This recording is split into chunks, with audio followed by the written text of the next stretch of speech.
Ethanol blended petrol को लेकर देश के अंदर जो बहस छिड़ी हुई है वो शांत नहीं हुई।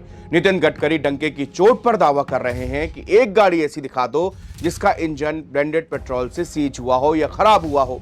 इसके जवाब में बिहार की यूट्यूबर मनीष कश्यप ने दावा किया कि उनकी गाड़ी का इंजन खराब हुआ है, उसमें खराबी आई है। मनीष कश्यप ने हाल ही में अपनी गाड़ी के साथ एक पेट्रोल पंप पर भी हंगामा किया था। साफ तौर पर उन्होंने पेट्रोल में इथेनॉल मिश्रण को लेकर विवाद किया था। मनीष कश्यप के ऊपर अब टोयोटा कंपनी ने एफआईआर भी दर्ज कराई है। कयास ये लगाया जा रहा है कि मनीष कश्यप को कभी भी पुलिस अरेस्ट कर सकती है। E20 पेट्रोल यानी इथेनॉल मिश्रित ईंधन के इस्तेमाल पर अपनी गाड़ी खराब होने का दावा करने वाले मनीष कश्यप को लेकर केंद्रीय मंत्री नितिन गडकरी ने उनके आरोपों को सरासर झूठा करार दिया है। उन्होंने कहा है कि वाहन कंपनी की ओर से की गई जांच में मनीष कश्यप के दावे झूठे पाए गए। मनीष कश्यप का एक वीडियो पेट्रोल पंप पर हंगामा करते हुए भी भयंकर वायरल हुआ था। इस वीडियो में मनीष कश्यप ने केंद्रीय मंत्री पर एथेनॉल मिश्रित पेट्रोल को बढ़ावा देने पर आरोप लगाते हुए कहा था कि उनकी गाड़ी इसी वजह से खराब हो गई। इसके बाद केंद्रीय मंत्री ने एक सार्वजनिक कार्यक्रम में बोलते हुए बताया कि मैं उस यूट्यूबर का नाम नहीं लूंगा। पटना के यूट्यूबर ने मेरी आलोचना की, गाड़ी में खराबी के लिए E20 पेट्रोल को जिम्मेदार ठहराया।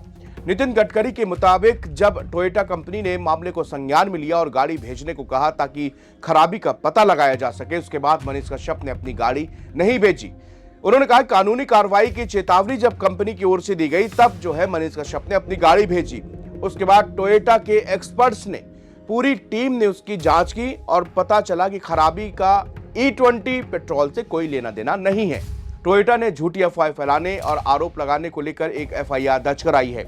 इससे पहले भी तमिलनाडु में प्रवासी मजदूरों के बारे में फर्जी वीडियो शेयर करने के आरोप में मनीष कश्यप गिरफ्तार हो चुके हैं। पुलिस ने 18 मार्च 2023 को उन्हें गिरफ्तार किया था। इसके बाद तमिलनाडु पुलिस उन्हें अपने साथ ले गई थी।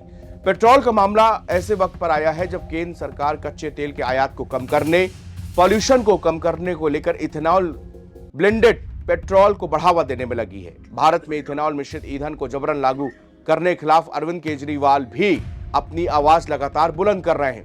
उन्होंने दो टूक कहा है कि इथेनॉल पर झूठ बोला जा रहा है। E20 मिश्रित फ्यूल से गाड़ियों की एवरेज पर असर पड़ा है। केंद्र सरकार जबरदस्ती E20 पेट्रोल थोप रही है। सरकार की इस जिद के चलते 30 करोड़ गाड़ियां रिस्क पर हैं। उन्होंने केंद्र से अपील की है कि सरकार पेट्रोल पंप पर ऑप्शन दे, वहां पर E0, E10 और E20 मिश्रित फ्यूल चुनने का विकल्प लोग चुन सकें। अरविंद केजरीवाल ने आगे कहा कि केंद्र सरकार लोगों को E20 फ्यूल अपनाने को लेकर लगातार नई रणनीति पर काम कर रही है। केजरीवाल बोले 3 जुलाई को सरकार ने 6 ऑटो मैन्युफैक्चर कंपनियों के प्रतिनिधियों को बुलाया। सरकार ने इन कंपनियों से प्रेस कॉन्फ्रेंस करने और एथेनॉल ब्लेंडेड फ्यूल पर प्रतिक्रिया देने के लिए कहा था।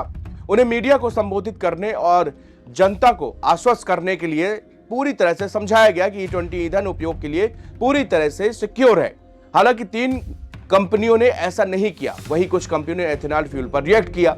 केजरीवाल ने आगे कहा कि मैं 3 प्रमुख गाड़ी निर्माता कंपनियों को पत्र लिखकर लिखित आश्वासन मांगूंगा कि E20 ईंधन का कार के इंजन पर कोई प्रतिकूल प्रभाव नहीं पड़ता। लग्जरी कार निर्माता कंपनी मर्सिडीज बेंज का भी इस मामले पर बयान आया है।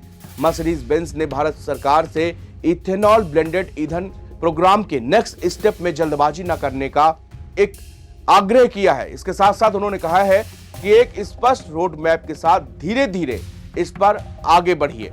कंपनी का कहना है कि वाहन निर्माताओं को भी अपनी तकनीकों को ढालने के लिए पर्याप्त समय देने की आवश्यकता है।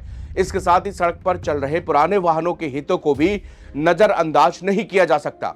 मर्सिडीज बेंज इंडिया के प्रबंध निदेशक और मुख्य कार्यकारी MD CEO संतोष अय्यर ने इकोनॉमिक टाइम्स को बताया है कि उनके नए मॉडल पहले से ही E20 यानी कि 20% एथेनॉल मिश्रित पेट्रोल के अनुकूल हैं। इसके अलावा नई S क्लास हाइब्रिड जैसे कुछ कारें E25 ईंधन के भी अनुकूल बनाई गई हैं। उन्होंने जोर देकर कहा कि पेट्रोल पंपों पर कई प्रकार के ईंधन ग्रेड उपलब्ध होने चाहिए ताकि पुराने वाहनों के मालिकों के पास में सही विकल्प चुनने की आजादी हो।